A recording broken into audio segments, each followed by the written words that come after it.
Dalam Suara Penggembalaan saat ini saya ingin mengkisahkan sebuah kisah yang menarik, saudaraku, tentang Alkitab. Ada seseorang yang namanya Yun, bertobat pada usia 16 tahun. Ibunya Kristen. Ia datang kepada Tuhan ketika masih muda.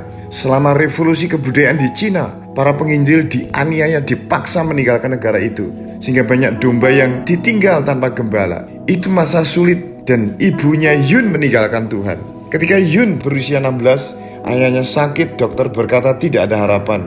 Suatu malam ibunya Yun mendengar suara lembut, "Yesus mengasihimu." Ia dibangunkan oleh Tuhan dari tempat tidurnya lalu berlutut. Ia bertobat, mengakui dosanya dan menyerahkan kembali hidupnya kepada Tuhan. Ajaib, keesokan harinya ayah Yun sembuh dari sakitnya. Tahu bahwa Yesus menyembuhkan ayahnya, Yun juga menerima Tuhan, memutuskan untuk melayani Tuhan. Kemudian ibunya memberitahu semua ajaran Yesus tertulis dalam Alkitab. Sejak itu Yun sangat rindu melihat Alkitab. Ia bertanya kepada orang-orang yang percaya kepada Yesus, apa Alkitab itu? Tak seorang pun dapat pernah melihat Alkitab sebelumnya. Suatu hari Yun berjalan lebih dari 30 mil untuk mengunjungi seorang yang menjadi pengkhotbah. Begitu tiba, Yun menjelaskan tujuannya. Begitu penginjil itu melihat dia muda dan sangat muda, pria ini tidak berani memperlihatkan Alkitabnya.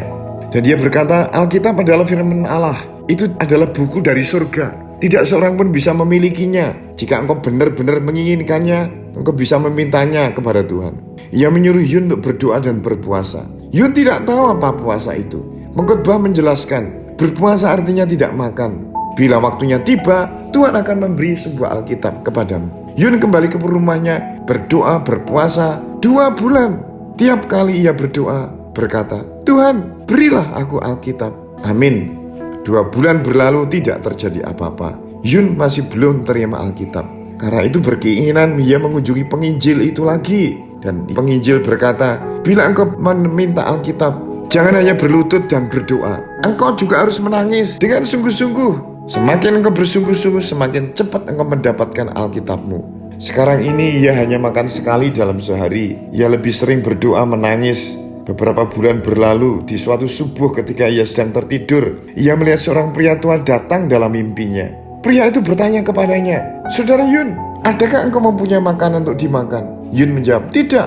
Pria tua itu sedang menggenggam sepotong kue, kismis. Ketika Yun mengeluarkan tangannya untuk mengambil kue itu berubah menjadi Alkitab. Yun jatuh tersungkur dan berlutut, menangis, dan berkata, Puji Tuhan, Tuhan telah mendengar doaku. Ia memberiku sebuah Alkitab. Kemudian Yun terjaga, tangisnya membuat kedua orang tuanya terjaga. Kemudian mereka melihat Yun menangis seperti itu. Mereka berpikir bahwa Yun sudah gila. Yun mengatakan kepada kedua orang tuanya tentang mimpinya. Tapi mereka semua menjadi semakin yakin Yun memang sudah benar-benar gila. Pada waktu yang bersamaan tiba-tiba pintu dibuka dari luar. 2 orang pria asing masuk. Mereka sebelumnya belum pernah mengenal Yun, tetapi karena pimpinan Roh Kudus, mereka disuruh mengantar sebuah Alkitab kepada Yun.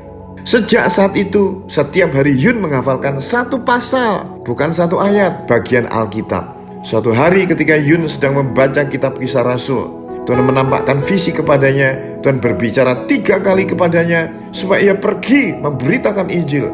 Tuhan pun mengatakan tempat tertentu. Dengan pasti tempat itu dia harus melayaninya. Hal ini terjadi beberapa tahun yang lalu sebelum terjadi masa-masa penganiayaan. Kiranya kita berpegang kepada Alkitab dan menghargai, membacanya, memperkatakan dan hidup di dalamnya, saudaraku. Tuhan memberkati.